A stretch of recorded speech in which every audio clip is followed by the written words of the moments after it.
Hi everyone, welcome back again to my channel.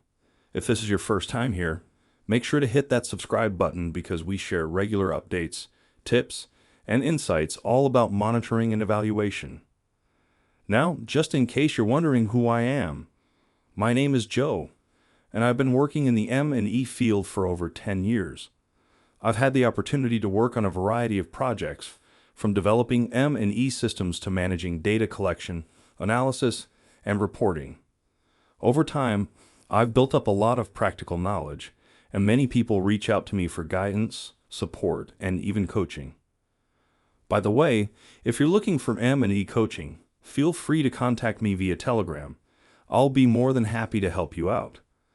Before we dive into the main question, what do you do when you don't have baseline data? Let's first understand what baseline actually means. A baseline survey is a very important activity that takes place before a project begins. The main purpose of this survey is to establish the current situation or status of the issue you're trying to address.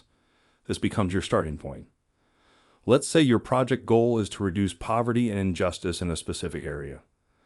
Before you start implementing that project, you need to find out, what is the poverty level right now? That figure, whatever it is your baseline. Without knowing the current status, how will you know whether your intervention made any difference? Imagine you're starting a 5-year project in 2025 with the goal of reducing poverty to 30% by 2029. Here's the catch. What if poverty is already at 30% in 2025? If you don't know that, you might waste time and resources trying to reach a target that's already been met, or worse, set unrealistic expectations. That's why a baseline survey is non-negotiable. This is the reference point you'll use throughout the project to track progress. When the project ends, you can compare the endline data with your baseline to evaluate change. With solid baseline data, you can make better projections and adjust your interventions accordingly. Whether you're a project coordinator, M&E officer, or even a CEO, please take this seriously.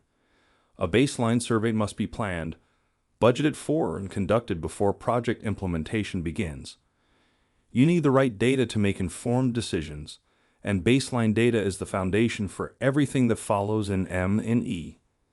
Remember, M&E is not just about ticking boxes, it's a form of research, and like any good research, it requires time, careful planning, and accurate data collection. Now, here's something that happens quite often during the project design stage. When you're writing that proposal, a lot of time and effort goes into setting targets. But let me ask you this, are those targets realistic? Many times they're not, and that's because they haven't been derived using any mathematical or data-driven basis. This is where baseline data becomes so valuable. When you have accurate baseline data, you can set realistic, evidence-based targets and use mathematical models or forecasting techniques to predict trends and set achievable goals. This data gives you a clearer picture of where you're starting from, so your targets aren't just hopeful, they're backed by evidence. Now, this is a question I've been asked many times. People come to me and say, "Coach, our project has already been running for 2 or 3 years, but there was no baseline data collected when it started. What do we do now?" If that's your situation, here's the good news, you can still do something about it. I'll share 2 practical solutions you can apply right away. It's never too late to try and reconstruct your baseline data. But here's the catch. Since the project is already ongoing, you'll have to ask your target communities questions like, what was your situation back in 2023 or 2024? Now, as you can imagine, this approach has challenges. Memory can fade, and responses might not be 100% accurate. That's why we call it retrospective. You're relying on people's recall of past conditions. So if you decide to go this route, make sure the methodology is well thought out. You clearly agree with your team or consultants on how to gather and validate the data. You're transparent about the limitations when reporting the results. Still, even with its flaws, this approach can provide useful insights if done carefully. Sometimes you don't have to start from scratch. Take advantage of existing reports. This could be from government departments, national statistics bureaus, international agencies or NGOs, academic research papers. For example, if your project focuses on poverty reduction, chances are there's already national or regional data available on poverty levels around the time your project began. Look through demographic and health surveys, DHS, living conditions monitoring surveys, economic reports from ministries or research institutions. These sources can help you approximate baseline conditions and give your project a solid foundation for measuring progress. Now, let's say your project has multiple phases and you've already completed phase 1.